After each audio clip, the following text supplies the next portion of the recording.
ಜಾನಪದ ಜಾತ್ರೆ ಯಾಕೆ ಮಾಡ್ತಾ ಇದ್ರಿ ಅಂದರೆ, ಹಳ್ಳಿ ಕಲಾವಿದರಲ್ಲ ಇದರಲ್ಲ ಅಧ್ಯಕ್ಷರೇ, ಅವ್ರಿಗೇನು ಹಳ್ಳಿಯಲ್ಲಿ ಕೆಲಸ ಮಾಡಿದ್ರೆ ಮಾತ್ರ ಅದು ವರ್ಷಕ್ಕೆ 4-5 ಸರಿ ಮಾತ್ರ.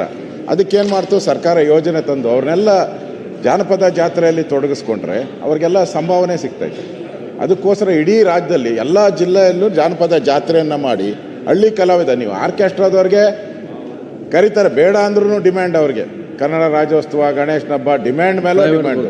ಆದರೆ ಇವ್ರನ್ನ ಯಾರು ಕರೆಯಲ್ಲ. ಇವ್ರನ್ನ ಜಾನಪದ ಜಾತ್ರೆ ಅಂತ ಕಾನ್ಸೆಪ್ಟ್ ಮಾಡಿ ಪಾಪ್ಯುಲರ್ ಮಾಡಿದ್ರು. Good idea. ನಮ್ಮ ಮಂತ್ರಿಗಳು ಬಂದ ಮೇಲೆ ಒಂದು ಜಾನಪದ ಜಾತ್ರೆನೂ ಇಲ್ಲ, ಜಾನಪದನೂ ಇಲ್ಲ, ಹಂಗಾಗ್ಬಿಟ್ಟಿದೆ. ಅವರ ಇಲಾಖೆಗೆ ನಾನು ಮೊನ್ನೆ ನೋಡ್ತಾ ಇದ್ದೆ, ಅನುದಾನ 18% ಅನುದಾನ ಕಟ್ ಮಾಡಿದೆ. 18% ಅನುದಾನ ಕಟ್ ಮಾಡಿ ಎಲ್ಲಿಂದ ಮಾಡ್ತಾರೆ? ಅವ್ರು ತಗೊಬೇಕು. ಇದು ಸಂಸ್ಕೃತಿ ಬೆಳೆಸೋವಂಥದ್ದು. ನಾನು ಹೇಳೋದು ಏನು ಅವ್ರಿಗೇನೋ ಸೊಗಡ ಇದಲ್ಲ, ಇದು ನಮ್ಮ ಸಂಸ್ಕೃತಿ, ಭಾರತೀಯ ಸಂಸ್ಕೃತಿ, ಅದರಲ್ಲೂ ಕನ್ನಡ ಸಂಸ್ಕೃತಿಯನ್ನು ಬೆಳೆಸೋದು. ಯಾವನೋ ಕಲಾವಿದ ಒಬ್ಬ 100 ವರ್ಷದಿಂದ ಒಂದು ಕಲೆನ ಕಲ್ತ್ಬಿಟ್ಟಿರ್ತಾನೆ, ಸಾಯಿಸ್ಬಿಡ್ತಾರೆ ಅದನ್ನ.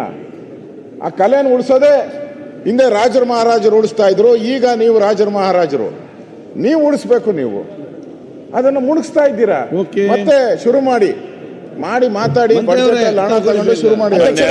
ಇದಕ್ಕೆ ಪೂರಕ ಅಧ್ಯಕ್ಷ ನೋಡಿ, ಆಯ್ತು ರೀ. ಮಾನ್ಯ ಒಂದು ನಿಮಿಷ ಅಧ್ಯಕ್ಷರೇ, ನಮ್ಮ ವಿರೋಧ ಪಕ್ಷದ ನಾಯಕರು ಜಾನಪದ ಜಾತ್ರೆ ಬಗ್ಗೆ ಹೇಳಿದ್ದಾರೆ. ಜಾನಪದ ಜಾತ್ರೆ ಪ್ರತಿ ವರ್ಷನೂ ಒಂದು ಸೆಕೆಂಡ್, ನೀವು ಸಮಗ್ರ ಕೊಡಿ ಅಂತ ಕೇಳ್ಕೊತೀವಿ. ಅಲ್ಲಲ್ಲ, ನಾನು ನಿಮಗೆ ಹೇಳ್ತೀನಿ, ಜಾನಪದ ಜಾತ್ರೆ ಮೊನ್ನೆ ಸಭಾಧ್ಯಕ್ಷರೇ, ಪ್ರತಿ ವರ್ಷ ಜಾನಪದ ಜಾತ್ರೆಯನ್ನ ಮಾಡ್ತಾ ಇದ್ದೀವಿ ನಾವು. ವಿಧಾನಸೌಧದ ಮೆಟ್ಟಲದ ಮೇಲೆನೆ ಬಹಳ ಅದ್ದೂರಿಯಾದಂತಹ ಜಾನಪದ ಜಾತ್ರೆಯನ್ನ ಮಾಡ್ತಾ ಇದ್ದೀವಿ. ಅದು ಗಮನಿಸಿಲ್ಲ ಮೊನ್ನೆ ನೀವು ಅಧ್ಯಕ್ಷರೇ. ಮತ್ತು ಅದ್ರ ಜೊತೆಗೆ ಈಗ ನಾವು ಇನ್ನೂ ಒಂದು ಹೊಸದು SC ST ಕಲಾವಿದರಿಗೂ ಪ್ರೋತ್ಸಾಹ ಕೊಡಬೇಕಂತಂದು ರಾಯಚೂರದೊಳಗೆ ಒಂದು ದೊಡ್ಡ ಕಾರ್ಯಕ್ರಮ ಮಾಡ್ತಾ ಇದ್ದೀವಿ, ಚಿತ್ರದುರ್ಗದೊಳಗೆ ಒಂದು ದೊಡ್ಡ ಕಾರ್ಯಕ್ರಮ ಮಾಡ್ತಿದ್ವಿ, ಮಹಿಳೆಯರಿಗಾಗಿನೇ ಬಿಜಾಪುರದಲ್ಲಿನೂ ಒಂದು ಕಾರ್ಯಕ್ರಮ ಮಾಡ್ತೀವಿ. ದಿನಾಂಕ ನಿಗದಿ ಆಗಿಲ್ಲ, ದಿನಾಂಕವನ್ನು ನಿಗದಿ ಮಾಡ್ಕೊಂಡು ಮಂಗಳೂರು ನಿಮ್ಮಲ್ಲಿನೂ ಮಾಡ್ತೀವಿ. ಅದಕ್ಕೆ ಕಲಾವಿದರೊಳಗೆ ನೀವು ನಮ್ಮದು 18% ಬಜೆಟ್ ಕಮ್ಮಿ ಅದ, ಆ ರೀತಿ ಇಲ್ಲ. ಹೋದ ವರ್ಷ ಬಜೆಟ್ ಕೊಟ್ಟಿದ್ದಕ್ಕಿಂತ ಹೆಚ್ಚು ನಾನು ಪ್ರಪೋಸಲ್ ಕೊಟ್ಟದ್ನಾಗ ಮುಖ್ಯಮಂತ್ರಿ ಇದ್ದಾವೆ.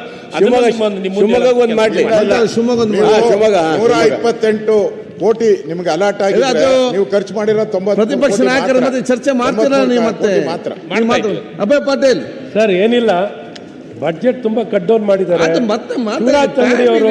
ಅಲ್ಲ ಸರ್, ಮತ್ತೆ ಅಲ್ಲ ಸರ್, ಕ್ವಶನ್ ಅವರಲ್ಲ, ಸ್ವಲ್ಪ ಬಡ್ಜೆಟ್ ಅನ್ನು ಹೆಚ್ಚಿಸಲಿಕ್ಕೆ ಒತ್ತಾಯವನ್ನು ಮಾಡಿ ನಮ್ಮ ಮುಖ್ಯಮಂತ್ರಿ ಕಾಲಕಾಲ ಏನು ಕೊಟ್ಟಿಲ್ಲ, ಕಾಲಕಾಲಕ್ಕೆ ಇದುವರೆಗೂ ಏನು ಕೊಡ್ಲಿಲ್ಲ.